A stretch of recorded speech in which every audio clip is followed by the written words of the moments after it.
Perdí la calma de un amor verdadero por la ilusión del poder. Me llamo Giulia Romano, tengo 30 años, y si alguien me hubiera dicho hace unos años que mi vida iba a derrumbarse por mis propias decisiones, probablemente me habría reído con soberbia. Siempre pensé que yo controlaba todo, mis emociones, mis planes, mis relaciones.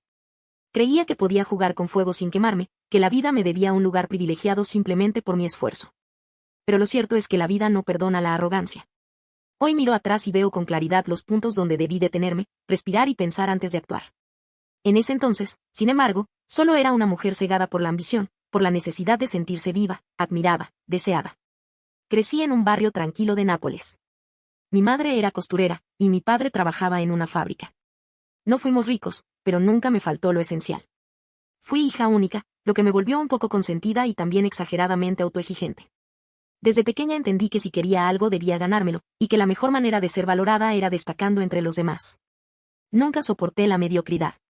En el colegio era la mejor alumna, en la universidad, la más aplicada. Los profesores decían que yo tenía hambre de éxito, y yo lo tomaba como un halago. A los 23 años ya trabajaba como asistente administrativa en una empresa de logística, y a los 25 me ascendieron. Mi carrera iba en ascenso, y mi vida personal parecía estar en equilibrio. Me consideraba racional, con los pies en la tierra. Pero había en mí un vacío secreto, necesitaba validación constante. No bastaba con lograr algo, necesitaba que alguien lo reconociera, que me dijeran que era valiosa. Y esa necesidad terminó siendo mi mayor debilidad. Quizá por eso, cuando apareció Salvatore Espósito, mi vida cambió.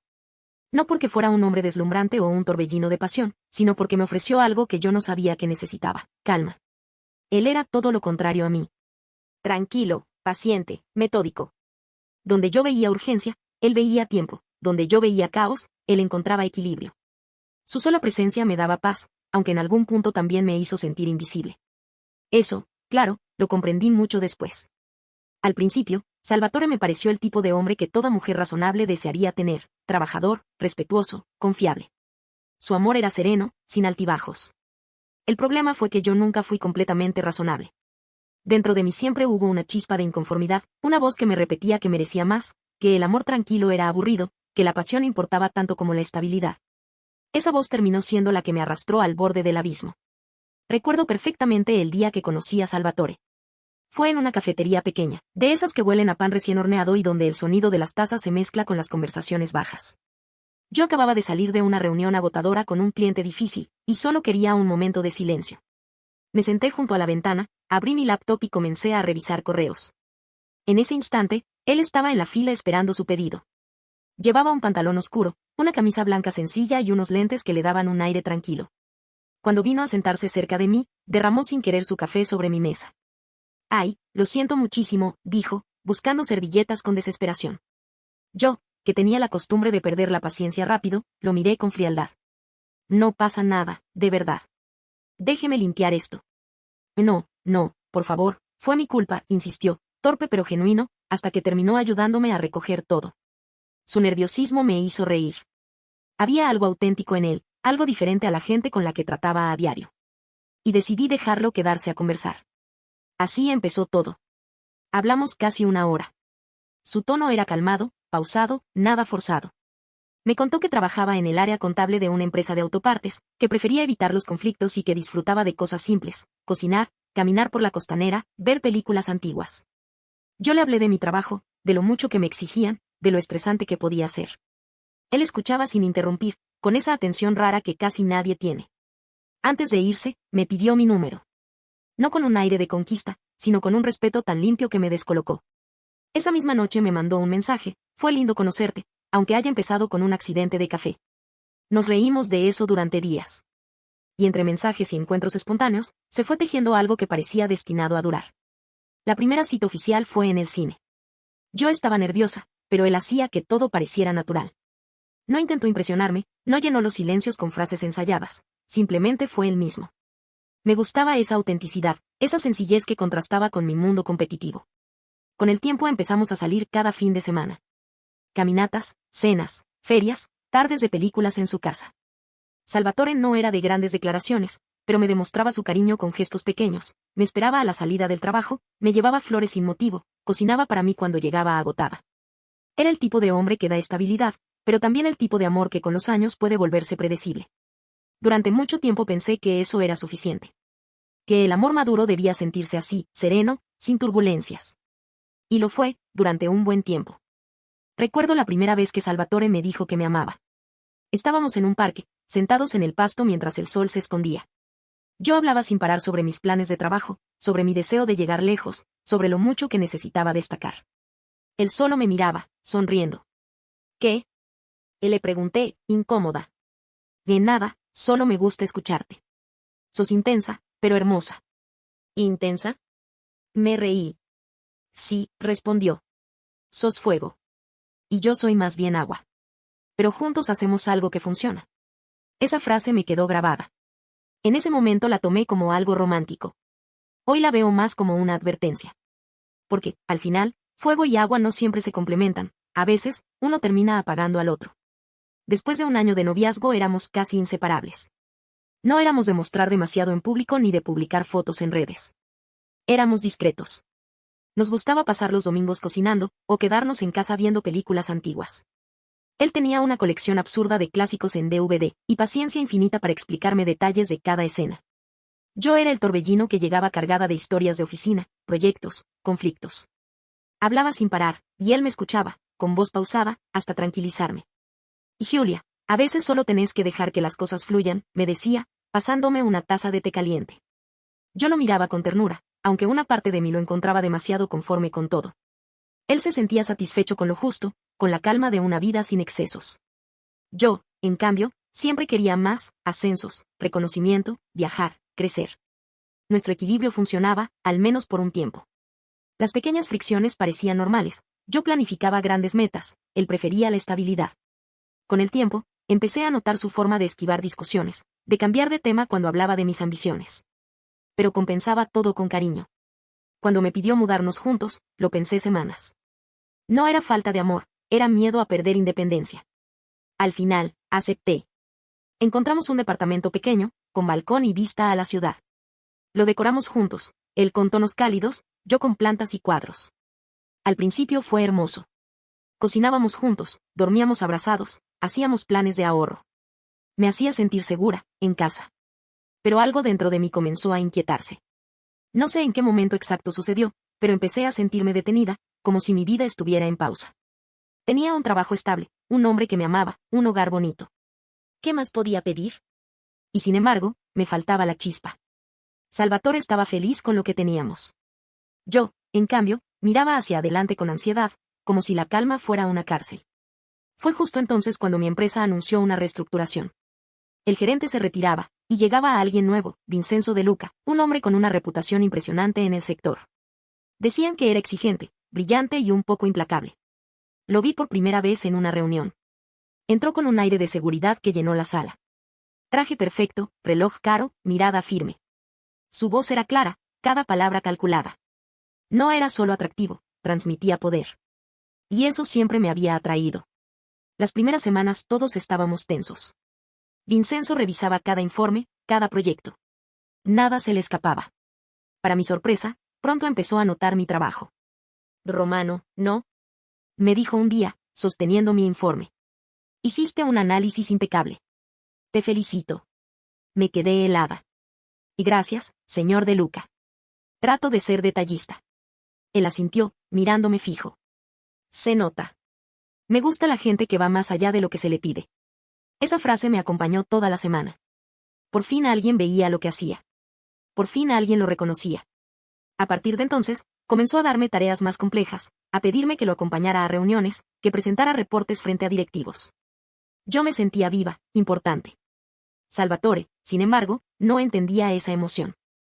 Tené cuidado, me dijo una noche en la cena. No dejes que el trabajo te consuma.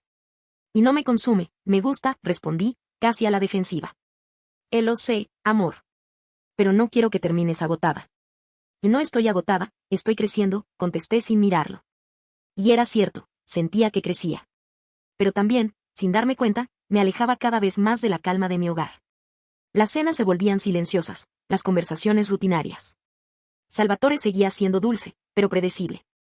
Vincenzo, en cambio, era fuego, intensidad, desafío. Su mente brillante me fascinaba. Sabía cómo hacer que todos quisieran su aprobación. Podía hablar con 20 personas y aún así hacerte sentir que solo se dirigía a ti. Con el tiempo, nuestra dinámica profesional se volvió algo más. Nos quedábamos trabajando hasta tarde, compartíamos cafés, nos reíamos de cosas que solo nosotros entendíamos. No había nada indebido todavía, pero la tensión estaba ahí. Y yo no hice nada por detenerla. Era la primera vez en mucho tiempo que alguien me hacía sentir vista, deseada. Y esa mezcla peligrosa de ego y deseo fue el inicio de todo lo que, sin saberlo, iba a destruir mi reputación y mi vida personal. Durante las semanas siguientes, mi cercanía con Vincenzo se volvió más intensa. Trabajábamos codo a codo en proyectos que requerían largas horas y más de una noche en la oficina. Cada vez que me pedía mi opinión o me felicitaba por un informe, algo en mí se inflamaba de orgullo, y de algo más que yo prefería no nombrar. Salvatore empezó a notarlo. ¿Estás más entusiasmada últimamente?, me dijo una noche, mientras cenábamos. Y sí, es un gran reto, respondí con una sonrisa que intentaba ser inocente. No podía negarlo, Vincenzo despertaba en mí una energía nueva. Aún no había cruzado ninguna línea, pero cada vez que me quedaba sola con él en la sala de reuniones, sentía el peso de una tensión que no se disolvía. Su mirada duraba un segundo más de lo normal, su voz bajaba apenas un tono al dirigirse a mí. Y yo, en lugar de apartarme, me dejaba arrastrar. Todo comenzó con una conversación aparentemente casual. Vincenzo me invitó a acompañarlo a un evento empresarial en otro distrito. No era nada extraño, al menos en el papel. Pero al final del día, mientras compartíamos una copa de vino, me preguntó si estaba casada. Así es, contesté con una sonrisa firme. Hace poco más de un año. Y debes ser afortunado, respondió, sin apartar los ojos de los míos. El aire se volvió espeso. Me apresuré a cambiar de tema, pero el tono ya había quedado marcado. Esa noche, cuando regresé a casa, me sentí culpable. No por haber hecho algo, sino por haber querido hacerlo. Salvatore dormía ya, tranquilo. Lo miré en la penumbra, sereno, constante, y una parte de mí se enfureció. ¿Por qué tenía que ser todo tan plano, tan predecible? Los días siguientes fueron una mezcla de rutina y ansiedad. Vincenzo seguía comportándose profesionalmente, pero cada gesto, cada roce accidental, parecía tener un trasfondo. Yo apenas podía concentrarme, y cuando Salvatore me hablaba de planes de futuro, mi mente estaba en otra parte. Una tarde, en una comida con amigas, una de ellas mencionó entre risas que había leído sobre las relaciones abiertas. Y dicen que son la solución cuando el amor se estanca, comentó, divertida. Yo fingí indiferencia, pero la idea se me quedó clavada. Durante días no dejé de pensar en eso. ¿Y si esa era la salida? ¿Y si así podía tenerlo todo? Finalmente, una noche, me armé de valor para hablarlo con Salvatore. He estado pensando, empecé con voz temblorosa, en que quizá podríamos abrir un poco la relación. Él dejó los cubiertos, sorprendido. ¿Qué? No sé, solo para probar. A veces siento que estamos estancados y que podríamos explorar sin dejar de amarnos. Vi cómo su rostro cambiaba, de la confusión al desconcierto, y luego a una tristeza muda. ¿Tú quieres eso? ¿Estar con otros? Me quedé callada. Y mentí. Y no necesariamente, solo quiero sentirme libre. Salvatore no respondió. Se levantó y salió al balcón. No discutió, no gritó. Pero a partir de ese momento, algo se quebró. Días después, en su bondad infinita, aceptó. Si eso te hace feliz, Giulia, lo intentaremos. Esa frase fue el principio del fin.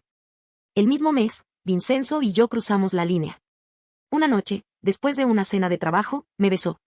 Y yo no me resistí. No pensé, no dudé.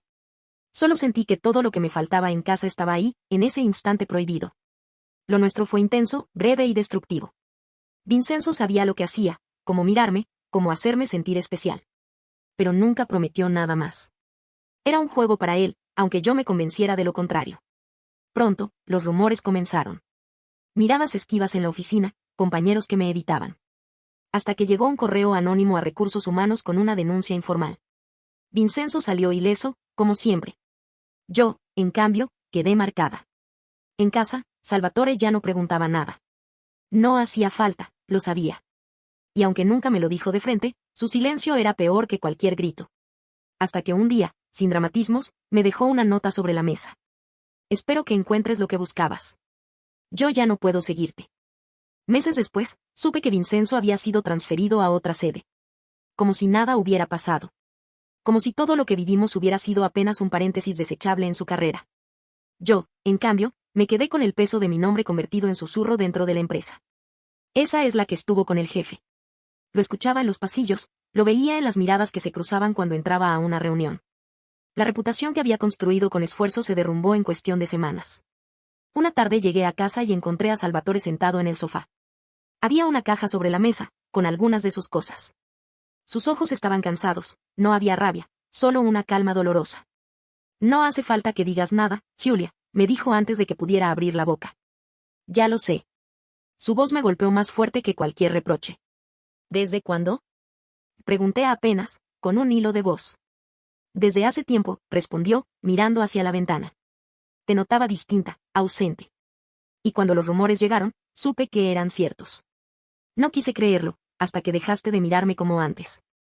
Se levantó despacio, como si cada movimiento le pesara. Yo te amaba. Lo di todo por nosotros. Pero no puedo compartirte con nadie. No quiero una vida abierta, Giulia. Quiero una vida entera. Y contigo ya no la tengo. No hubo gritos ni escenas dramáticas.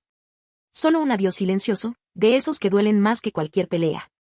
Cuando cerró la puerta detrás de él, sentí que algo dentro de mí se rompía para siempre. Salvatore sabía. Siempre supo. Solo me dio el tiempo necesario para que entendiera lo que había perdido. Y lo entendí, tarde, demasiado tarde. La calma que alguna vez me pareció aburrida, rutinaria, era en realidad el refugio que ahora ansiaba. La estabilidad que desprecié era lo que más necesitaba. Vincenzo me había dado vértigo, sí, pero también me había dejado vacía.